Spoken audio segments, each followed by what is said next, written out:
Bab 951, bangun. 951 Bab 951, bangun. Persepsi Sang telah pulih, namun pikiran dan jiwanya belum. Sekali lagi, jiwa Sang menerima beberapa kerusakan.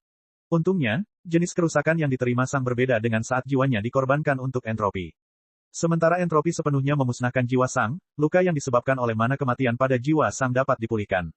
Sebagai metafora, dapat dikatakan bahwa Sang mengalami patah tulang paha sedangkan entropi akan menghilangkan tulang pahanya. Meski begitu, Sang masih sangat kesakitan. Tapi dia tidak peduli lagi.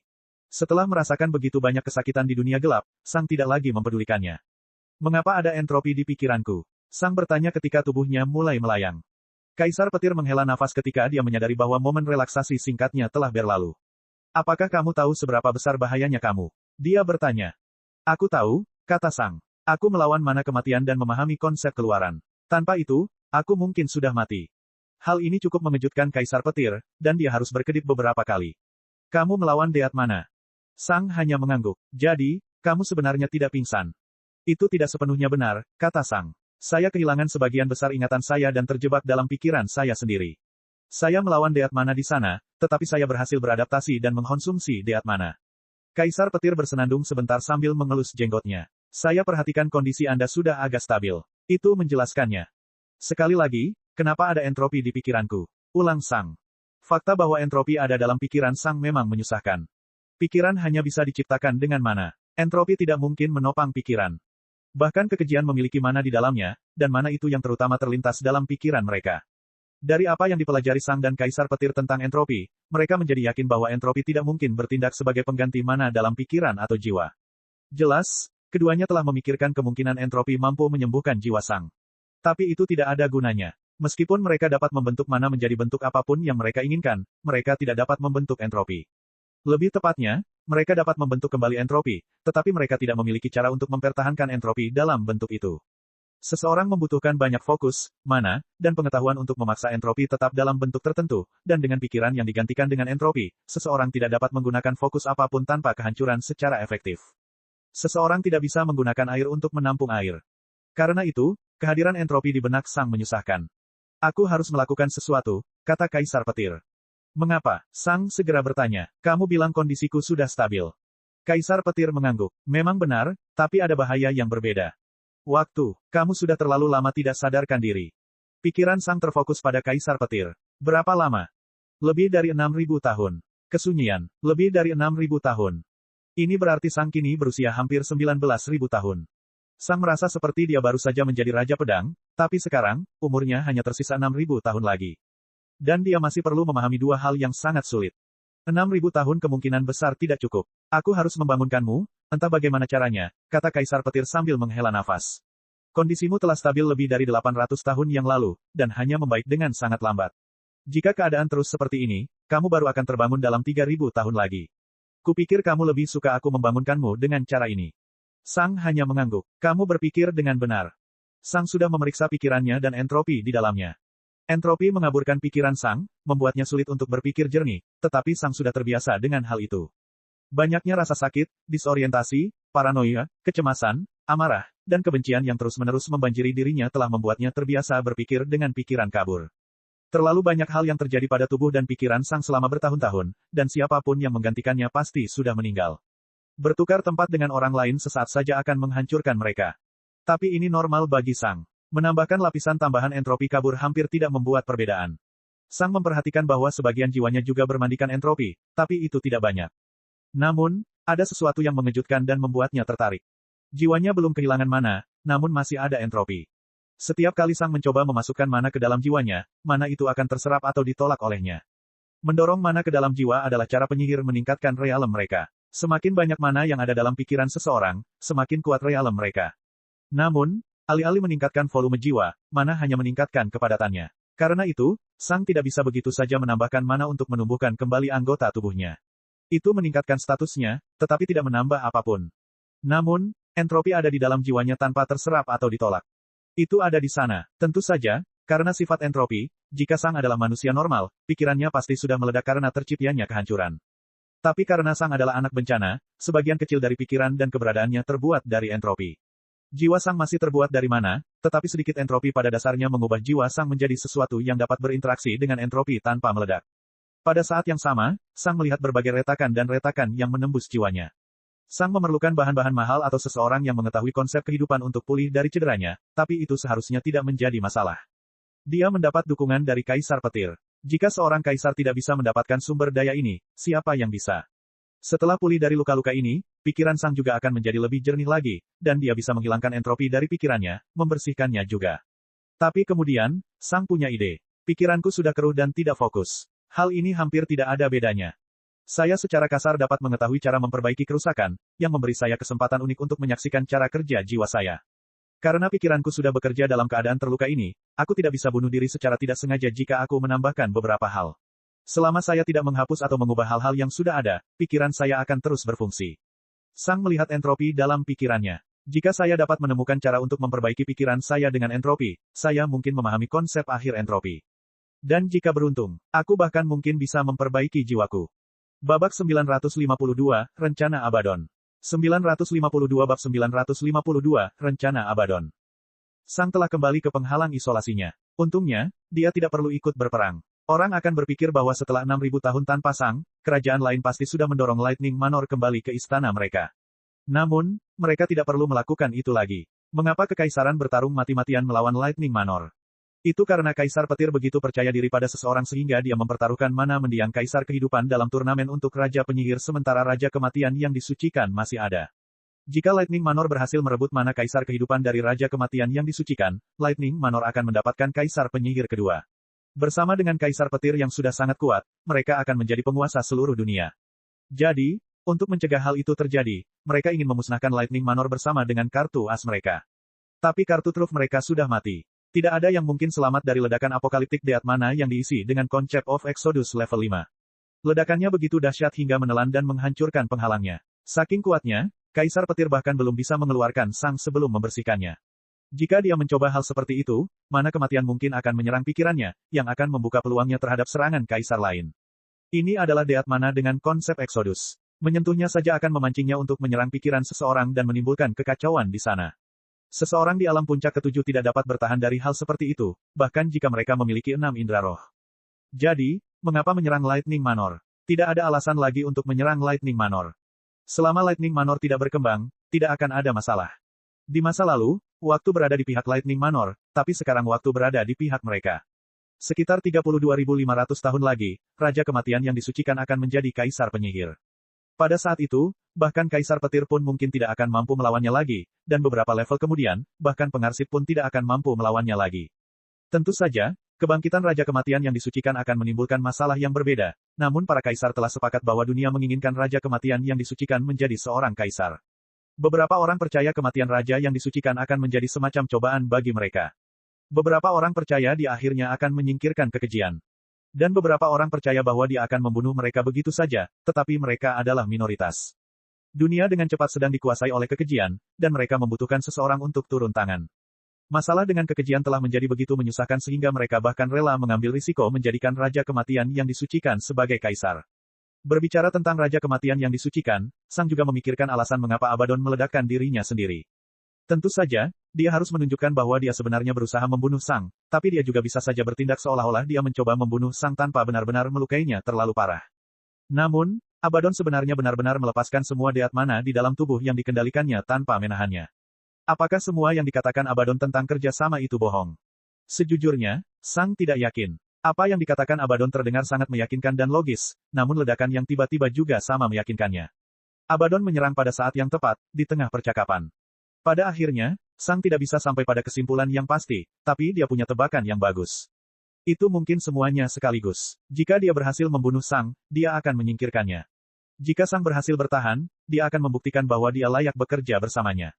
Selain itu, waktu yang dibutuhkan Sang untuk pulih akan sangat signifikan, sehingga mustahil bagi Sang untuk menjalani transformasi lagi. Saat ini, Sang setara dengan Raja Kematian yang disucikan, tetapi jika dia berhasil menjalani transformasi lain, dia akan lebih unggul. Tentu saja, meskipun Abaddon mungkin bersedia bekerja sama dengan Sang, dia tidak akan pernah membiarkan Sang menjadi lebih unggul darinya. Oleh karena itu, Sang cukup yakin bahwa Abaddon akan tetap menepati janjinya dan benar-benar memungkinkan Sang memiliki kesempatan untuk memenangkan turnamen tersebut ketika ia berencana menjadi Raja Pedang. Meskipun masih ada satu kemungkinan terakhir yang tersisa, namun kemungkinan hal itu benar-benar terjadi sangat kecil. Bagaimana jika Abaddon hanya ingin mengajari Sang konsep kematian tingkat 5, keluaran?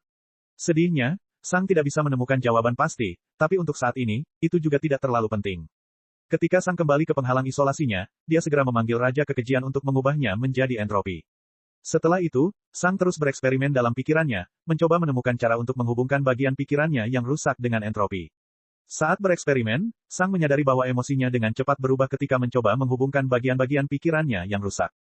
Dalam hampir semua kasus, emosinya terkena dampak negatif. Sang menyadari bahwa dia mulai tidak menyukai mana dan segala sesuatu yang berhubungan dengan mana. Untungnya, kemampuan introspeksi Sang cukup maju sehingga dia menyadari perubahan-perubahan ini dalam dirinya. Setelah beberapa abad, Sang pada dasarnya sudah mencoba segalanya, dan dia berhasil menggabungkan bagian-bagian pikirannya yang rusak. Sayangnya, dampaknya kurang memuaskan. Sang menyadari bahwa terus bereksperimen tanpa panduan sama saja dengan membuang-buang waktu. Karena itu, Sang memutuskan untuk mencoba sesuatu yang baru. Setelah memanggil beberapa Raja Kekejian, Sang menghendaki mereka menyerahkan diri sepenuhnya kepadanya. Sang melanjutkan dengan memenggal kepala mereka, dan dia bahkan menemukan cara untuk melihat jiwa mereka. Dengan melihat jiwa mereka, dia seharusnya bisa belajar bagaimana membuat jiwa kekejian miliknya sendiri.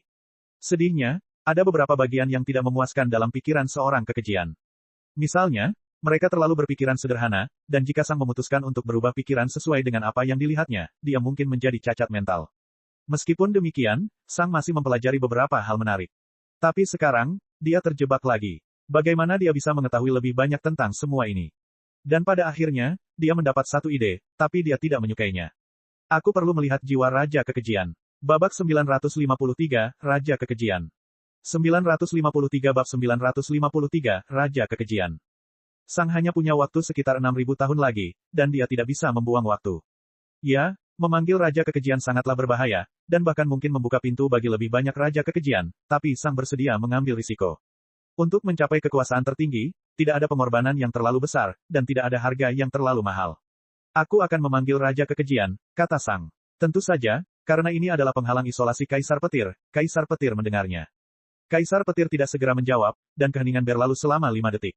Oke, jawabnya. Saat berikutnya, sebuah portal terbuka di atas penghalang isolasi, dan Kaisar Petir melangkah masuk. Raja Kekejian sangatlah kuat, dan jika terjadi kesalahan, Kaisar Petir harus terlibat secara pribadi. Bahkan Raja Kekejian terlemah pun bisa melawan Raja Penyihir Puncak cukup lama untuk menyerap mana yang cukup untuk meledak. Tentu saja, Raja Penyihir akan menang, tetapi mereka memerlukan sedikit waktu untuk menang.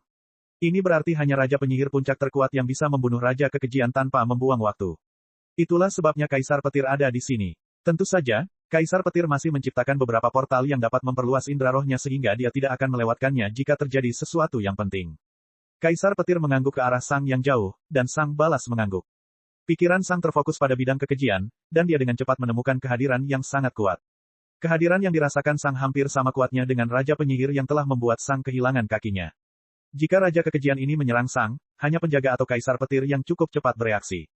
Mungkin Sang bisa menghindari 1 atau 2 serangan, tapi setelah itu, dia tidak berdaya. Sang tidak bisa melihat penampakan kekejian, tapi dia tahu bahwa itu pasti Raja Kekejian. Pikiran Sang tertuju padanya dan menjalin kontak.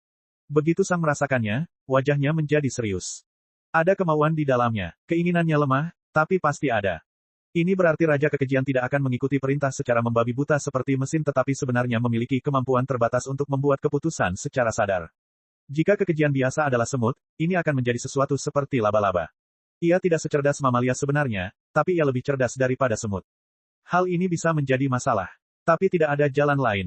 Selain itu, inilah alasan Kaisar Petir ada di sini. Akhirnya, Sang mulai menarik Raja Kekejian ke arahnya. Dibandingkan dengan semua kekejian lain yang dipanggil Sang, memanggil Raja Kekejian sangatlah sulit karena beratnya keberadaannya.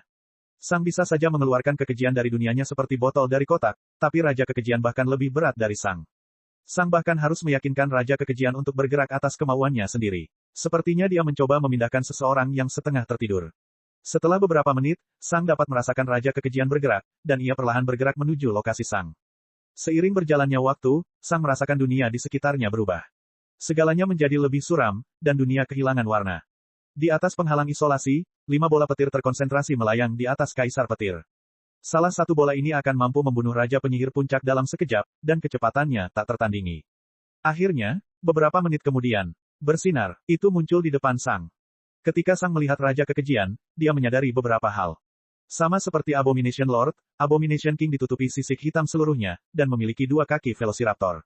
Ekornya panjang dan berotot, serta memiliki 6 lengan berotot yang diakhiri dengan 5 jari dengan cakar yang panjang dan tajam. Pinggangnya tipis, tapi dadanya lebar dan berotot. Cukup mengejutkan, tidak ada tentakel dimanapun pada binatang itu. Tentu saja, itu juga berarti Raja Kekejian mempunyai kepala yang sebenarnya. Dibandingkan dengan kepala Raja Kekejian yang dipenuhi tentakel, kepala Raja Kekejian menyerupai kepala aligator atau buaya dengan rahang yang kuat. Ketika Sang melihat Raja Kekejian, dia menyadari bahwa tubuhnya berorientasi pada pertempuran. Kakinya memberikan kecepatan eksplosif. Ekornya bisa melindungi punggungnya. Pinggangnya memungkinkan pergerakan tubuh bagian atas fleksibel dan lincah. Jumlah anggota tubuhnya yang lebih banyak dapat melepaskan sejumlah serangan yang sangat banyak, dan bahkan dapat menyimpan senjata di dalamnya jika diinginkan. Terakhir, rahangnya yang kuat dapat menyerang dalam keadaan buntu atau bahkan menggigit senjata yang mendekat. Mustahil untuk melawan sesuatu seperti itu dalam jarak dekat jika kekuatan kedua petarung itu serupa. Hal lain yang diperhatikan Sang adalah mata kekejian menunjukkan sedikit kecerdasan. Inteligensinya tidak banyak, tapi pasti ada. Kaisar Petir memandang Raja Kekejian dengan waspada saat pikirannya tanpa sadar memikirkan kenangan lama. Sudah lebih dari 300.000 tahun sejak dia melihat Raja Kekejian, dan sekarang mereka sama menakutkannya dengan dulu. Kaisar Petir tahu bahwa dia tidak akan mampu membunuh Raja Kekejian yang lebih lemah ini jika dia sendiri adalah Raja Penyihir dalam jangka waktu yang wajar. Dulu ketika Kaisar Petir menjadi Kaisar Penyihir, dia hanya mengetahui 3 konsep tingkat 6, yang memberinya 3 kali lipat Spirit Sense. Saat ini, lebih dari 90% Raja Penyihir memiliki 5 indera roh. Kaisar Petir bisa merasakan tekanan dari generasi baru. Perbedaan kualitas antara 300.000 tahun yang lalu dan saat ini sungguh luar biasa. Pada saat yang sama, Kaisar Petir juga mengamati Sang lebih dekat. Kaisar Petir perlu menggunakan mantra yang signifikan untuk langsung membunuh Raja Kekejian, dan Raja Kekejian perlu menggunakan serangan yang signifikan untuk membunuh Sang secara instan. Sang sudah sangat dekat dengan kekuatan Kaisar Petir. Sesaat kemudian, cahaya muncul di mata Raja Kekejian, dan bukannya langsung menyerang sekelilingnya, ia malah menatap ke arah Sang. Wajahnya tidak penuh hormat atau menghina. Sepertinya Raja Kekejian sedang memandang setara. Bab 954 Penindasan. 954 Bab 954 Penindasan. Raja Kekejian dengan cepat menyadari bahwa tidak ada mana yang bisa diserap di sekitarnya. Tentu saja, penghalang isolasi telah dikosongkan dari mana oleh Kaisar Petir. Lagi pula, mereka tidak ingin Raja Kekejian langsung menjadi gila dan meledak. Namun, Raja Kekejian juga memperhatikan penghalang yang terbuat dari mana. Itu bisa saja pergi ke sana dan menyerap penghalangnya. Tetapi pada saat itu, Raja Kekejian merasakan kekuatan yang kuat mencoba menekannya, dan dia menoleh ke arah Sang. Sang ingin Raja Kekejian tetap diam dengan seluruh fokusnya. Ekspresi kosong Raja Kekejian tidak berubah saat melihat ke arah Sang. Tapi ada satu hal yang berhasil. Siapa? Tiba-tiba, kekuatan penekan yang kuat mengepung Sang. Sang merasa seperti dia tenggelam di bawah logam berat berkilo-kilometer. Pergerakan menjadi jauh lebih sulit, dan Sang juga merasa bahwa medan gaya tersebut memiliki efek menekan pada kemauan dan pikirannya. Namun, jika mempertimbangkan semuanya, efeknya tidak terlalu bagus. Sang hanya ditekan sekitar 10%. Sang belum pernah merasakan efek penekan seperti ini sebelumnya. Sang pernah berada di beberapa domain dengan efek penindasan sebelumnya, namun domain ini terasa sangat berbeda dari domain tersebut. Domain lain selalu menggunakan media untuk menekannya. Ruang, gravitasi, air, logam, tanah. Selalu ada sesuatu yang memberi tekanan pada tubuhnya. Namun domain yang digunakan Raja Kekejian sangat berbeda. Sepertinya domain tersebut tidak menggunakan media apapun. Sepertinya hanya kekuatan atau kemauan dari Kekejian saja yang memiliki efek menekan padanya. Domain tersebut terasa sangat murni dan memiliki kualitas yang mirip dengan domain entropi alami yang dapat diakses oleh Kekejian. Tingkat tubuh Kekejian jauh lebih unggul dari apapun yang secara alami ada di atrium. Domain mereka jauh lebih unggul dari apapun yang secara alami ada di atrium. Dan sekarang, mereka memiliki domain kedua yang juga terasa lebih unggul dari apapun yang secara alami ada di atrium. Sepertinya semua Kekejian adalah makhluk dari dunia yang lebih tinggi dan maju. Sesuatu yang atrium tidak bisa lawan. Terlebih lagi, berdasarkan rendahnya tingkat kecerdasan dalam Kekejian, mungkin saja Kekejian ini adalah makhluk yang sangat lemah. Pengumpan bawah. Jika Raja Kekejian memiliki kecerdasan manusia biasa, kekuatan mereka akan mencapai tingkat yang mengerikan. Sang tahu bahwa masih banyak hal yang bisa dibangun di atas fondasi Kekejian yang kuat. Saat kekuatan penekan bekerja pada Sang, pikirannya semakin menguat. Sang dan Raja Kekejian hanya saling berpandangan saat kekuatan penekan mereka menyerang satu sama lain. Perlahan, Sang melayang ke arah Raja Kekejian, yang tidak bergerak. Sesaat kemudian, Sang menunjuk ke atas salah satu bahu Raja Kekejian dengan jari telunjuknya. Bersinar, saat Sang menebas, salah satu lengan Raja Kekejian terlepas dari tubuhnya. Tentu saja, tubuh Sang tidak cukup kuat untuk melakukan hal seperti itu, tapi dibandingkan dengan pertarungannya melawan para Raja Kekejian, dia tidak perlu menahan diri kali ini. Sang telah memanggil domain entropi miliknya dan mengompresnya menjadi sebuah pedang kecil, yang dia gunakan untuk mengubah sebagian bahu Raja Kekejian menjadi mana dan entropi.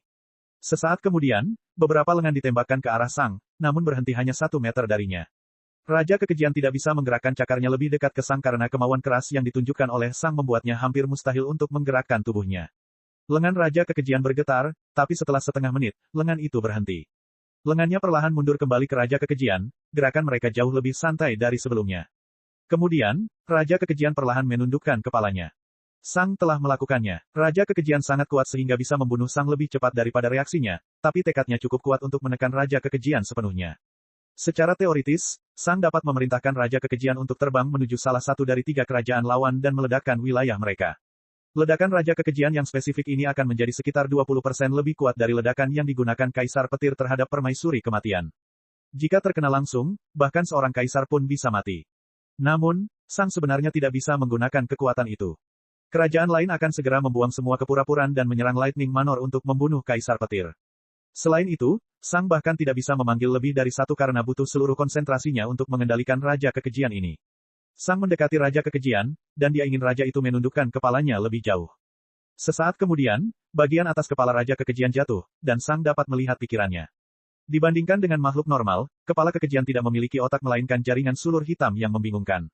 Sang telah melihat sulur-sulur ini berkali-kali, dan dia menggunakan spirit sense-nya untuk memasuki bagian tertentu dari kumpulan sulur tersebut. Saat berikutnya, Sang melihat bola hitam besar di depannya dengan beberapa kabel putih di sekelilingnya. Ini adalah jiwa Raja Kekejian, dan dibandingkan dengan jiwa Raja Kekejian, Sang dapat melihat bahwa segala sesuatunya menjadi jauh lebih rumit. Sang mulai menyelidiki beberapa bagian jiwa Raja Kekejian sambil membuat katalog fungsi dan kemiripannya dengan pikirannya sendiri. Setelah beberapa jam, Kaisar Petir pergi karena Sang sudah mengendalikan segalanya. Sang segera menyadari bahwa dia telah melakukan hal yang benar dengan memanggil Raja Kekejian. Dibandingkan dengan para Raja Kekejian, Sang sebenarnya dapat melihat bagaimana kecerdasan dapat diciptakan dalam pikiran Raja Kekejian. Inilah yang dibutuhkan Sang. Selama dia bisa menjaga kecerdasannya, dia bisa mengembangkan jiwanya.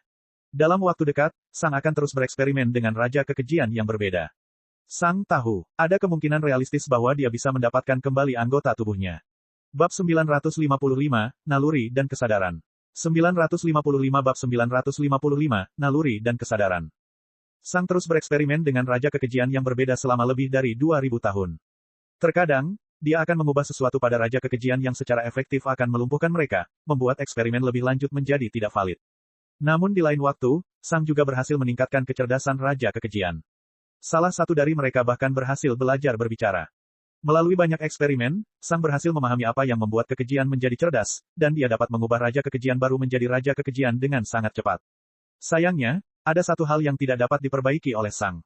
Kebencian murni mereka terhadap mana. Tidak peduli apa yang Sang lakukan, dia tidak bisa menghentikan kebencian liar Raja Kekejian terhadap apapun yang berhubungan dengan mana. Pada akhirnya, dia hanya bisa menerima bahwa kebencian terhadap mana datang secara alami pada makhluk yang terbuat dari entropi. Dalam hal tertentu, mana juga membenci entropi. Bagaimanapun juga, setiap manusia dan binatang merasakan perasaan jijik dan benci terhadap kekejian. Meskipun mereka tidak tahu apa itu kekejian. Mungkin itu adalah ketakutan mendasar terhadap antitesis seseorang. Keberadaan benda lain menempatkan diri sendiri dalam bahaya yang sangat besar. Mana yang tidak takut pada entropi sudah tidak ada lagi karena sudah lenyap menjadi entropi, hanya menyisakan mana yang membenci entropi. Segala sesuatu yang tidak mempermasalahkan pihak lain telah digabungkan, hanya menyisakan orang-orang yang berhati-hati. Itu seperti kehidupan. Manusia dan hewan ingin bertahan hidup karena mereka hidup, dan mereka hidup karena ingin bertahan hidup. Lagi pula, apapun yang tidak takut mati sudah mati. Jika hewan tidak takut mati, mereka akan mati sebelum dapat bereproduksi, sehingga memusnahkan jenisnya. Jika ada spesies yang tidak keberatan dengan kematian, mereka tidak akan ada, hanya menyisakan spesies yang sangat keberatan dengan kematian. Mengapa mereka mempermasalahkan kematian? Tidak ada alasan. Dan mana dan entropi sepertinya bekerja dengan prinsip yang sama. Namun, itu menjadi masalah bagi Sang. Sang berencana mengubah jiwanya sendiri tetapi mengisinya dengan lebih banyak entropi akan mengubah pikirannya untuk membenci mana. Saat ini, pikiran Sang agak seimbang. Ia tetap memandang dirinya sebagai manusia, meski umat manusia sudah tidak melihatnya sebagai manusia lagi. Dia tidak membenci keberadaan fundamental mana, dan dia juga menjadi agak ambivalen terhadap entropi. Tetapi jika dia menambahkan entropi ke dalam pikirannya, tujuannya mungkin mulai lebih selaras dengan kekejian. Kehancuran seluruh dunia. Tapi lalu apa? Tidak ada yang bisa dilakukan Sang. Apa gunanya memperoleh kekuasaan jika kekuasaan itu sendiri tidak ada artinya? Kekuasaan hanya bisa ada jika ada makhluk yang lebih lemah dan lebih kuat. Meskipun, Ada juga kekejian yang lebih lemah dan lebih kuat, pikir Sang. Bahkan jika atrium lenyap, kekejian akan tetap ada, yang berarti kekuatan masih ada. Sang memikirkan hal ini cukup lama. Apakah akan sangat buruk jika atrium menghilang? Sang melihat sekelilingnya untuk pertama kalinya setelah sekian lama. Pulau terapung di tengah penghalang isolasi. Lautan abadi di bawahnya. Ikan, burung-burung, matahari, langit, dan wilayah kekejian. Kacau. Hitam, itu saja. Dari apa yang dilihat Sang, para kekejian hanya hidup di ruang entropi yang tak ada habisnya. Dibandingkan dengan bentuk mana yang statis, stabil, dan mudah dibentuk, entropi tidak dapat mengambil bentuk dalam waktu lama. Salah satunya adalah tanah liat. Yang lainnya adalah udara. Segala sesuatu di wilayah kekejian berubah secara terus-menerus, namun perubahan tersebut tidak ada konsekuensinya karena semuanya menjadi sangat tidak relevan. Di satu sisi, semuanya berubah, tapi di sisi lain, tidak ada yang berubah. Apakah entropi, keteraturan atau kekacauan? Ini adalah masalah perspektif. Yang penting adalah, apa urusannya dengan Sang? Tidak relevan. Abstrak, akankah dia baik-baik saja dengan mendapatkan kekuatan dalam kekosongan yang tidak relevan dengan kesadaran sesekali melawannya? Kesadaran dan naluri, pikir Sang. Saya tidak suka bekerja dan berlatih sama seperti orang lain. Saya tidak memiliki sifat ajaib dan beruntung di mana saya menikmati menggunakan tebasan pedang yang sama selama bertahun-tahun. Itu membosankan, melelahkan, dan saya lebih memilih melakukan hal lain. Namun, itu hanya sesuai dengan keinginan dasar dan instingku. Kesadaran saya tahu bahwa saya harus melawan naluri saya untuk mendapatkan apa yang benar-benar saya inginkan. Jadi, jika aku benar-benar mengembangkan kebencian terhadap mana, kesadaranku seharusnya bisa mengendalikannya. Aku mungkin benci berada di dekat mana, tapi aku akan tahu bahwa lebih baik tidak membuangnya. CRKSH. Lengan Sang bergerak ke bawah, menekan beberapa garis di kepala Raja Kekejian ke tempatnya.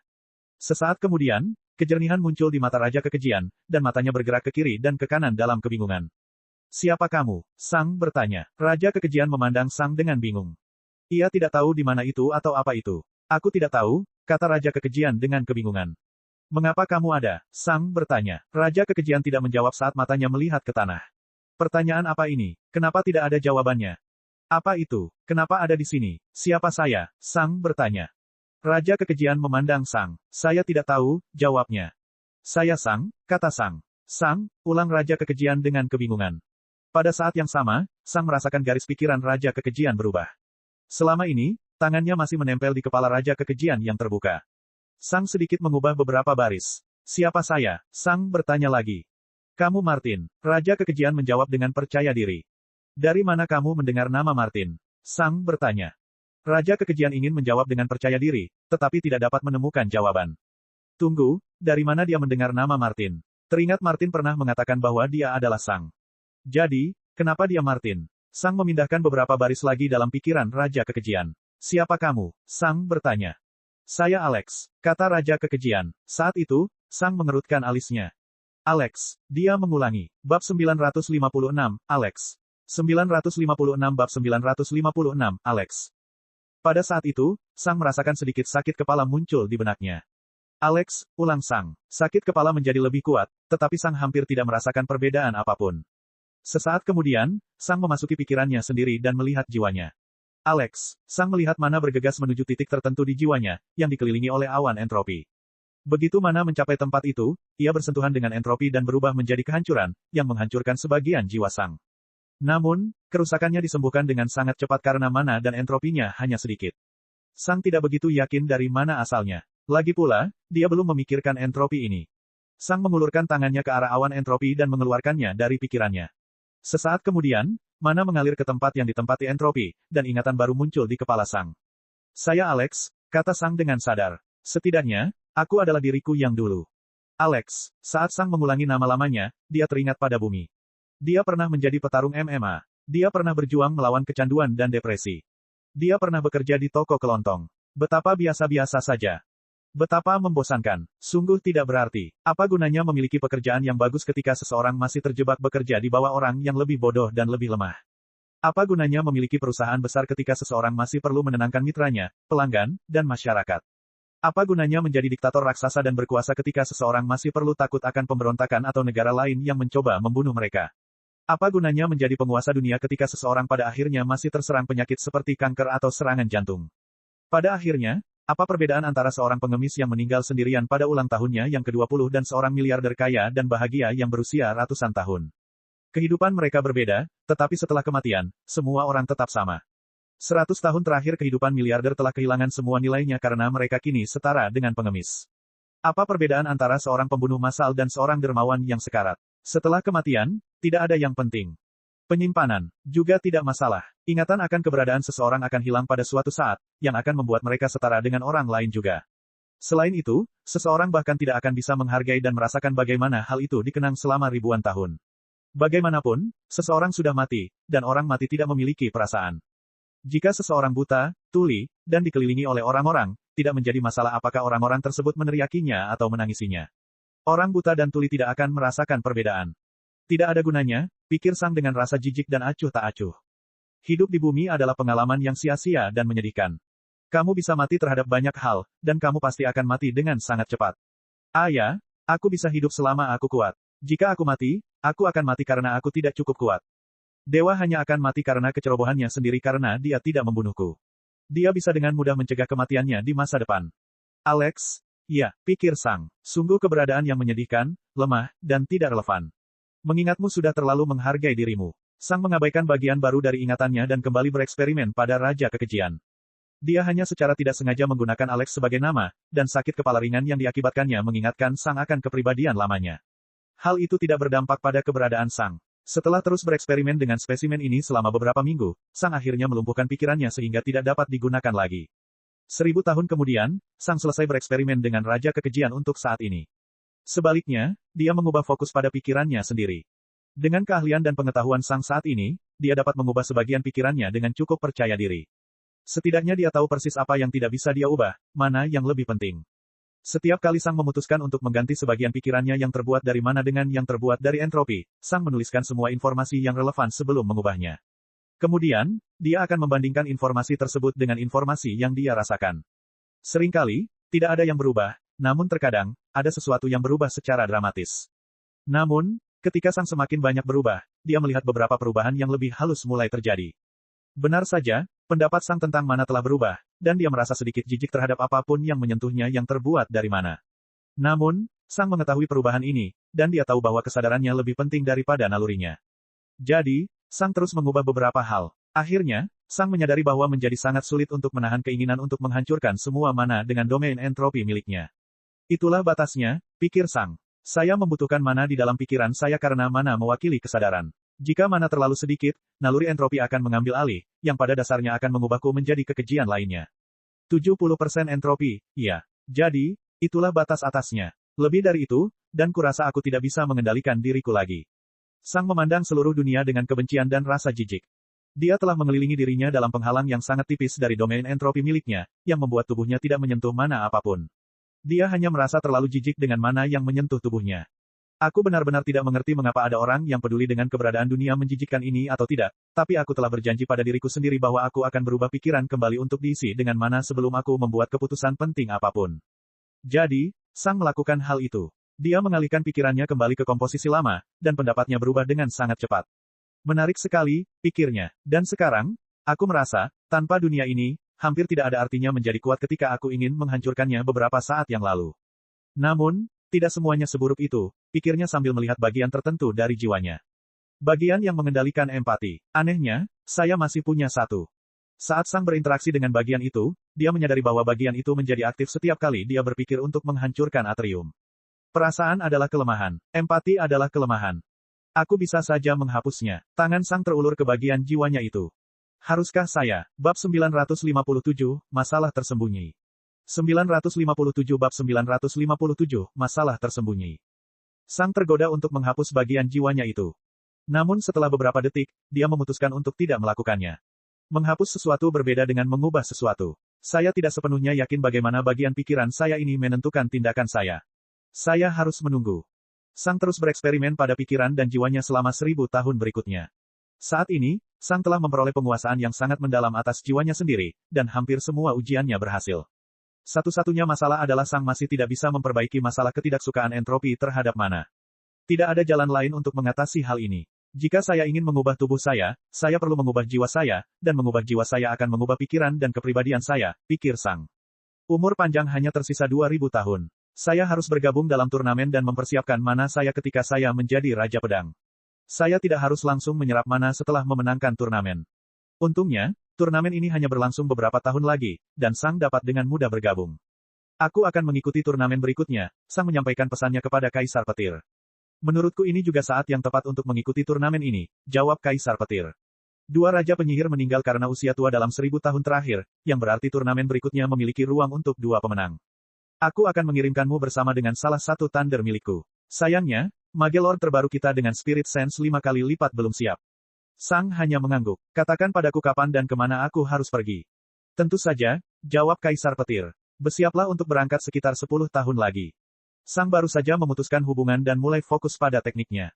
Dalam keadaan normal, Sang tidak perlu takut pada raja penyihir manapun, tetapi segalanya akan berbeda di turnamen ini. Kekaisaran akan melakukan segala daya mereka untuk menghentikan Sang berpartisipasi sebagai seorang pejuang. Hanya penyihir yang diizinkan untuk berpartisipasi, yang berarti Sang tidak dapat menggunakan pedangnya atau mana pedangnya. Karena itu, Sang harus mengubah gaya bertarungnya untuk turnamen tersebut.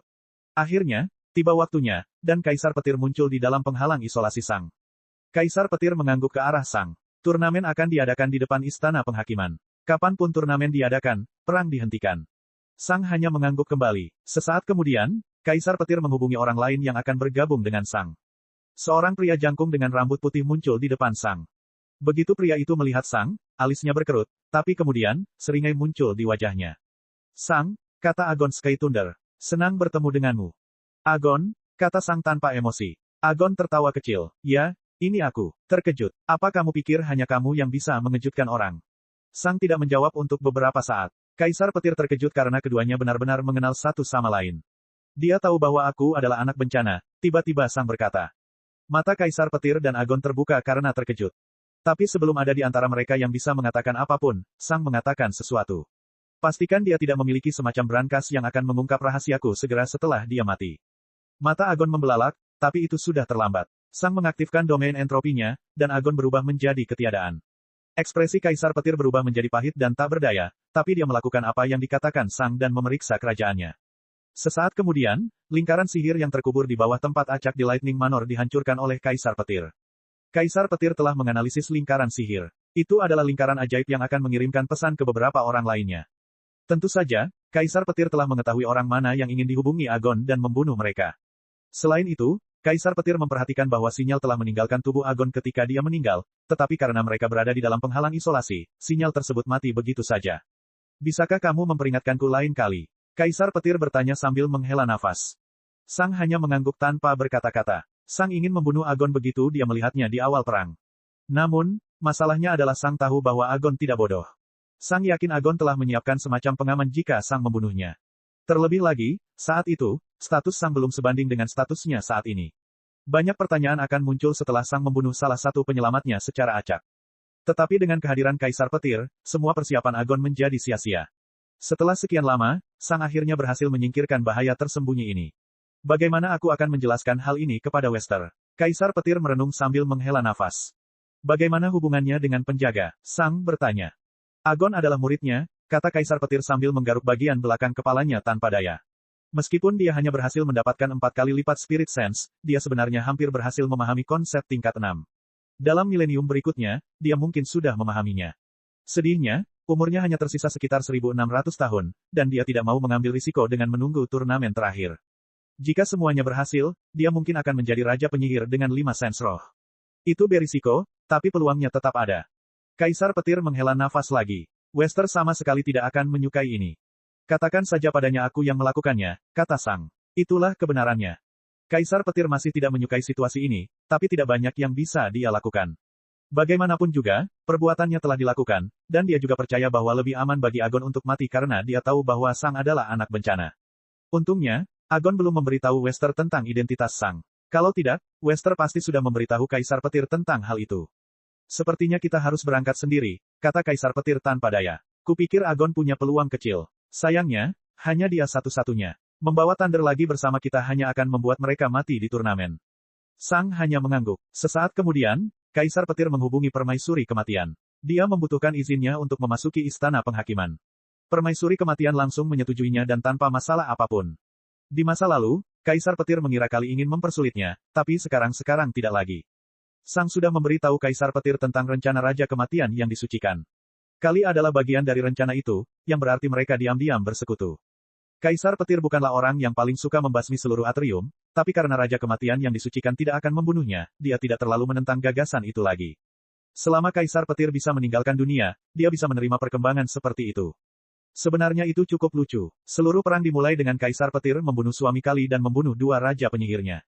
Namun sekarang, menjelang akhir perang, mereka kembali menjadi sekutu. Sebuah portal muncul di depan Kaisar Petir, dan mereka berdua melangkah melewatinya. Bab 958, Shock. 958 Bab 958, Kejutan. Kaisar Petir dan Sang muncul di langit di depan istana penghakiman yang sebenarnya. Sang baru pernah berada di dua kerajaan sebelumnya, Lightning Manor dan Twilight Dust Empire. Ini adalah pertama kalinya Sang memasuki istana penghakiman, dan dia bahkan tiba di depan pusat kekuasaan mereka yang sebenarnya. Begitu Sang tiba, pikirannya tertuju pada batas sens rohnya. Lubang kematian. Sang telah berada di dalam dua lubang kematian sampai sekarang. Satu diciptakan olehnya secara tidak sengaja saat berubah menjadi sosok daging yang aneh, dan yang lainnya diciptakan oleh istana penghakiman selama perang. Deat Pit pertama hanyalah sedikit deat mana, dan yang kedua cukup padat bahkan untuk menciptakan sedikit deat mana yang memiliki konsep Exodus. Tapi yang satu ini dipenuhi dengan deat mana dengan konsep Exodus. Deat mana bersifat agresif dan mencoba melarikan diri untuk menghancurkan semua kehidupan di sekitarnya, tetapi gelombang life mana yang besar dan konstan membuatnya tetap terisolasi. Setelah melihat ke Deat Pit sebentar, Sang melihat ke arah orang-orang yang hadir.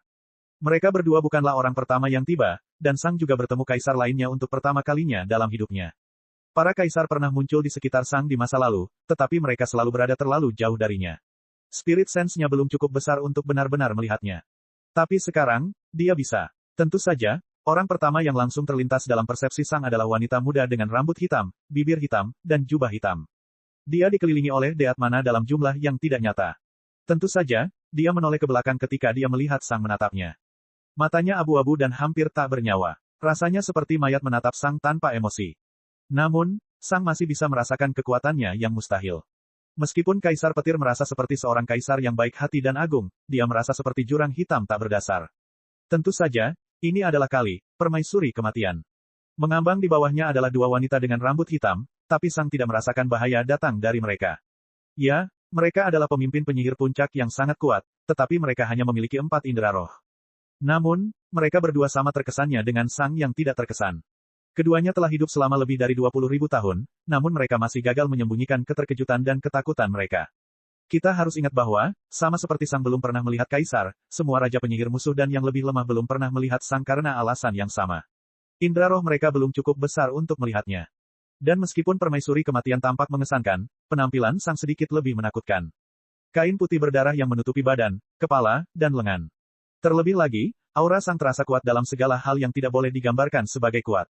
Rasanya putus asa, kelabu, dan tidak berarti. Semua hal ini tidak seharusnya dijelaskan dengan kata sifat intens, namun, perasaan ini begitu kuat hingga terasa tak tertahankan. Melihat Sang seperti menyaksikan gelombang ketiadaan yang melahap dunia tanpa ada kekuatan untuk menghentikannya. Tidak peduli apa yang dilakukan orang lain. Semuanya akan kehilangan maknanya dan lenyap. Terakhir, kekuatan yang diberikan Sang sungguh luar biasa.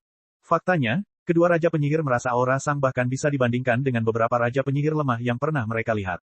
Tapi Sang tidak peduli dengan reaksi mereka. Sebaliknya, Sang memandang kaisar lain yang hadir. Perasaan yang didapatnya dari mereka berbeda dengan perasaan yang didapatnya dari permaisuri maut. Sang merasakan tekanan brutal yang menekannya saat dia melihat mata tajam kaisar. Hingga saat ini, semua kaisar percaya bahwa Sang telah meninggal. Lagi pula, dia telah dimandikan dalam deat mana dalam jumlah yang gila-gilaan menggunakan konsep Exodus. Tak seorang pun di alam ketujuh yang mungkin bisa menolak hal seperti itu. Jadi, ketika Sang tiba-tiba muncul di hadapan mereka setelah ribuan tahun, keterkejutan mereka tidaklah kecil. Pada saat ini, semua kaisar memandang Sang dengan perasaan terkejut, marah, dan frustrasi yang bercampur. Dan beberapa kaisar yang belum pernah melihat Sang sebelumnya merasa kaget dan kasihan. Apa yang harus terjadi pada seseorang hingga berubah menjadi seperti ini? Mereka telah mendengar bahwa sebagian besar jiwa Sang telah hancur atau rusak parah, namun sebenarnya melihatnya sendiri adalah sesuatu yang berbeda. Selain itu, intensitas aura Sang juga mengejutkan mereka. Sebagai kaisar, mereka telah merasakan aura yang tak terhitung jumlahnya, dan mereka hanya bertemu satu orang dengan aura yang begitu kuat. Abaddon, bahkan Lucius pun tidak memiliki aura yang begitu jelas dan intens. Dan terakhir, mereka merasakan kegelapan menakutkan datang dari Sang, yang tidak membuatnya tampak lebih baik daripada Raja Kematian yang disucikan. Intinya, Sang merasa seperti Raja Kematian yang disucikan lainnya. Beberapa kaisar penyihir yang belum pernah melihat Sang sebelumnya merasa harapan terakhir yang mereka simpan telah lenyap. Mungkin, tidak terlalu buruk jika Sang benar-benar berhasil membunuh Raja Kematian yang disucikan. Puff, itu tidak penting lagi. Keduanya sama buruknya. Sang melihat beberapa pemimpin penyihir puncak di bawah setiap kaisar, dan hampir semuanya memandang Sang dengan sangat ketakutan dan terkejut. Selama beberapa detik, semua orang hanya melihat ke arah Sang. Pasangan kaisar penyihir dengan cepat berbicara satu sama lain, dan ekspresi mereka berubah dengan sangat cepat. Pada akhirnya, ekspresi mereka berubah menjadi gelap dan mengancam. Mereka akan menghadapi Sang di turnamen ini. Tentu saja, kaisar juga berbicara dengan petarung mereka di turnamen, dan mereka dengan cepat membuat beberapa rencana. Tapi, tentu saja, turnamen ini tidak akan dimulai begitu saja. Mengapa ada prajurit di sini? Kaisar Senja-Senja, Amon Gus, bertanya. Bab 959, Domain. 959 Bab 959, Domain. Tentu saja, tidak ada yang angkat bicara setelah Amon Gus menanyakan pertanyaan itu. Lagi pula, kaisar lainnya juga punya masalah dengan Sang. Menjadikan seseorang seperti Abaddon menjadi kaisar penyihir adalah satu hal, tetapi menjadi sesuatu yang berbeda jika dia adalah seorang pejuang. Semua kaisar pernah berada di antara kelompok Lucius di masa lalu, dan mereka masih ingat bagaimana keadaan dunia saat itu. Saat ini, tidak ada perang antar jalur yang berbeda karena jalur penyihir adalah yang tertinggi, namun segera setelah beberapa jalur berhasil pulih, perang jalur akan berlanjut. Ini bukan hanya perang biasa, tapi perang dengan tujuan memusnahkan orang-orang terkuat dari jalur lain. Selain itu, Lucius telah memerintahkan bahwa tidak ada jalan lain yang diizinkan untuk mencapai alam ke-9 lagi, dan jika Sang mencapai alam ke-8, mungkin ada kemungkinan dia akan mencapai alam ke-9. Para kaisar sudah curiga bahwa Abaddon mungkin bisa membunuh dan memakan seorang kaisar. Sang mungkin bisa melakukan hal yang sama seperti Raja Prajurit. Terlebih lagi, jauh di lubuk hati, pemikiran lain muncul di benak kaisar. Abaddon dilahirkan oleh dua kaisar dengan afinitas yang belum pernah terjadi sebelumnya. Namun, pejuang ini telah menciptakan jalannya sendiri, dan dia baru muncul ketika dia sudah berada di alam ke-5 atau ke-6. Karena itu, kaisar sangat waspada terhadap Sang. Mengapa seorang pejuang tidak bisa bergabung? Gregorio bertanya pada Amon Gus. Ini turnamen Grand Mage, jawab Amon Gus. Bukan turnamen Grand All Around. Kalau begitu ganti namanya, kata Gregorio sambil mendengus. Tidak pernah ada aturan mengenai siapa yang boleh bergabung. Ini semua tentang realem. Tuan penyihir puncak, kata Amon Gus. Menurutku tidak akurat jika mengatakan hantu kecilmu adalah Tuan penyihir puncak. Ia lebih mirip Tuan binatang puncak. Keduanya hanya saling memandang. Bang, mana Silt di sekitar Amon Gus berdesir saat sinar putih menerpanya. Amon Gus mendengus sambil melihat ke arah Sang, yang baru saja menembakkan sinar putih ke arahnya. Konsep cahaya, laser tingkat 5, kata Amon Gus sambil memandang ke arah Sang. Saya kira ini sebagian bisa dianggap sihir. Anehnya, Gregorio hanya memandang Amon Gus dengan alis terangkat. Kali pun menoleh ke Amon Gus. Kaisar lain tidak yakin mengapa Kali menunjukkan reaksi tetapi juga memandang Amon Gus. Saat itulah mereka menyadari sesuatu yang mengejutkan dan cukup menghibur. Ada deat mana dengan konsep penyakit yang menempel di tempat laser mengenai mana shield milik Amon Gus. Deat mana sangat sulit untuk dilihat, tetapi semua kaisar punya cara masing-masing, termasuk Amon Gus. Namun, Amon Gus tidak menyadarinya. Deat mana perlahan terus menyerap mana dari mana shield Amon Gus. Mungkin, dalam beberapa menit, itu akan menjadi cukup kuat untuk membunuhnya. Kaisar terkejut karena Sang telah memahami setidaknya satu konsep kematian, tetapi lucu juga bahwa Amon Gus tidak memperhatikan mana kematian. Ketika semua orang melihat ke arah Amon Gus, dia menyadari ada sesuatu yang terjadi, dan dia memeriksa tubuhnya. Saat itulah dia menemukan deat mana di mana shield miliknya. Amon Gus mengertakkan gigi karena marah dan frustrasi saat dia menyingkirkan deat mana. Ini merupakan penghinaan. Bagaimana kalau kita meminta Binaching untuk memimpin perselisihan ini, kata Gregorio sambil terkekeh. Saya pikir dia lebih cocok untuk posisi itu karena dia tidak terlibat dalam perang. Binaching, permaisuri Dark Cult, selalu menjadi salah satu orang paling rasional di antara kelompoknya. Dia tidak banyak bicara, tapi ketika dia mengatakan sesuatu, itu adalah sesuatu yang penting. Amon Gus biasanya akan angkat bicara, tapi saat ini, dia merasa terlalu terhina. Seorang pejuang di alam ke-7 pada dasarnya berhasil melukis perisai mana miliknya tanpa dia sadari. Tentu saja, dia ingin membunuh Sang lebih dari apapun, tapi dia tidak bisa melakukan itu. Binaching melirik Gregorio sebelum dia melihat ke arah Sang. Sang merasakan tekanan gelap turun ke tubuhnya. Siapapun tidak akan bisa bergerak, tetapi bagi Sang, ini hanyalah salah satu faktor yang mengganggu di antara banyak faktor lainnya. Ini adalah turnamen penyihir agung, kata Binaching. Sihirlah yang menentukan Sang pemenang. Domain itu ajaib, kata Sang, suaranya yang tanpa emosi muncul di benak semua orang. Kaisar memandang Sang dengan ekspresi tidak senang. Semua pemimpin penyihir puncak lainnya berada di bawah kaisar mereka dan tidak berani angkat bicara, namun Sang sebenarnya berada di level yang sama dengan semua kaisar lainnya, dan dia bahkan berani angkat bicara. Binaching terus menatap Sang. Domain yang dibuat dari satu atau lebih konsep, jawab Binaching. Hal ini menyulitkan Sang untuk memperdebatkan pendapatnya. Meskipun domain entropi miliknya pada dasarnya dibuat dengan konsep transformasi tingkat 5, Sang tidak dapat memberi tahu mereka. Memberi tahu mereka tentang konsep transformasi sama saja dengan memberi tahu mereka bahwa dia mengetahui anti-sihir. Meskipun mengetahui anti-sihir tidaklah buruk, menjadi anak bencana akan sangat buruk, dan Sang tidak dapat menjamin bahwa salah satu kaisar belum menghubungkan bahwa Lucius sebenarnya adalah anak bencana. Memberitahu mereka bahwa dia tahu anti-sihir dapat membuat mereka menyadari bahwa Sang adalah anak bencana. Karena itu, Sang harus bertindak seolah-olah domainnya berasal dari jalur pengontrol domain, dan dia tidak mungkin menghapus mana apapun. Sang hanya akan menggunakannya untuk mengubah mantra agresif menjadi mana. Anti-sihir dan kekejian mengubah mana menjadi ketiadaan. Jadi, jika Sang hanya mengubah mana dari satu negara ke negara lain, itu hanya akan tampak seperti domain yang unik dan kuat. Sayangnya, domain tersebut tidak pernah dibuat oleh seorang penyihir, dan kaisar pada dasarnya mengetahui semua konsep yang ada. Sang tidak mungkin berbohong dan memberitahu mereka bahwa dia membuat domainnya dengan konsep tertentu. Jadi, dia terjebak dengan mengatakan bahwa domainnya berasal dari jalur pengontrol domain. Sang dan Bina Qing hanya saling berpandangan. Boleh aku angkat bicara, Bibi Bina? Bab 960, Dewa. 960 Bab 960, Dewa. Sesaat kemudian, sebuah portal muncul, dan seorang pria melangkah masuk. Dia adalah pria jangkung dengan rambut pirang pendek. Potongan rambutnya sangat profesional, hampir seperti dia bekerja di kantor. Dia mengenakan jaket hitam dengan kemeja putih di bawahnya, dan dia mengenakan celana hitam. Entah kenapa, pikiran Sang langsung mengaitkannya dengan beberapa manajer dari bumi. Ya, Abaddon. Bina Qing bertanya. Ya, ini adalah Raja Kematian yang disucikan, Abaddon. Abaddon hanya tersenyum cerah dan memberikan anggukan singkat hormat kepada Bina Qing sebelum dia menoleh ke arah Sang. Sang menoleh ke belakang, dan sesaat, mereka berdua saling memandang. Untuk pertama kalinya, keduanya bertemu dengan tubuh asli mereka. Aku belum pernah merasakan aura sekuat ini sebelumnya, pikir Sang.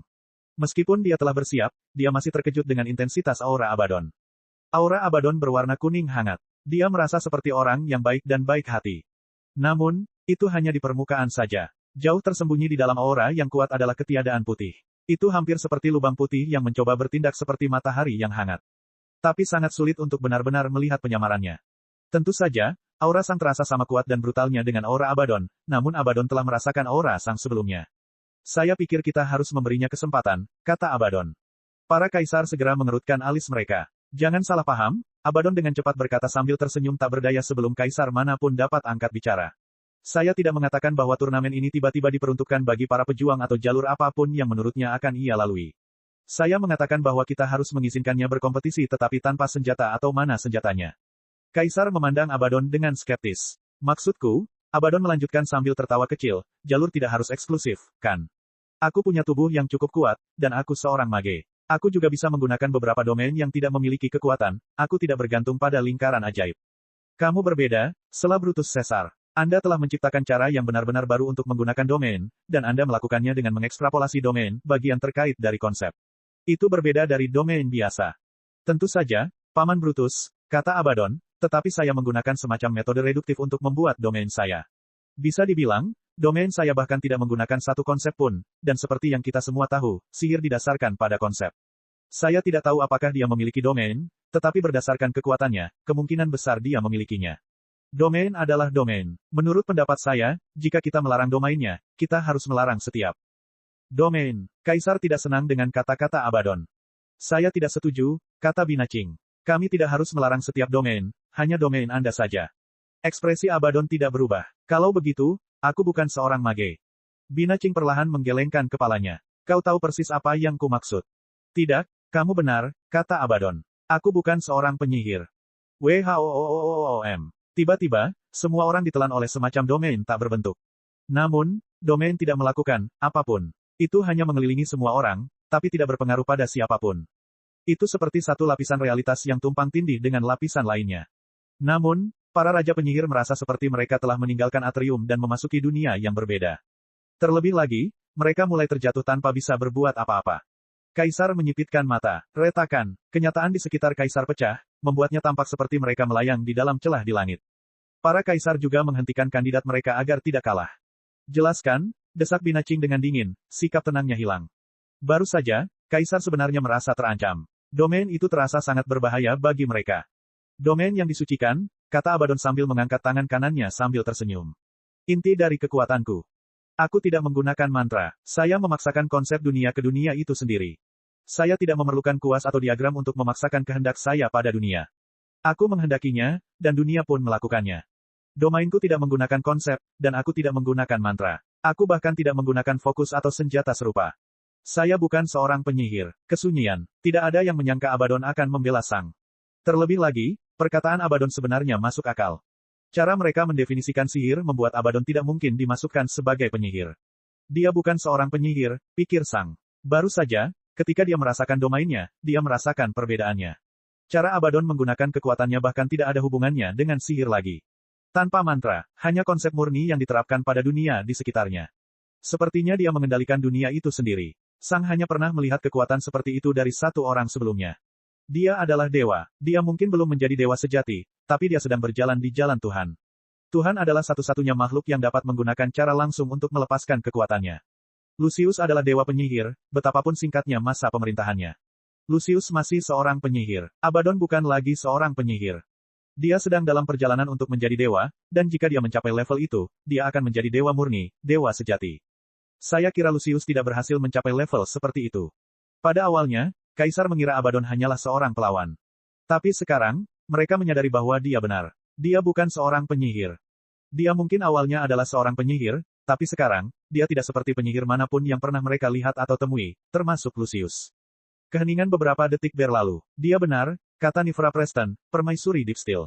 Dia tidak lagi cocok dengan definisi kita tentang sihir. Nifra menarik napas dalam-dalam. Dia lebih. Kaisar lain memandangnya, tetapi mereka tidak menyela. Penggarap fokus pada pikiran mereka dan berevolusi menjadi penyihir. Dan sekarang, seorang penyihir semakin fokus pada pikirannya dan berevolusi lagi.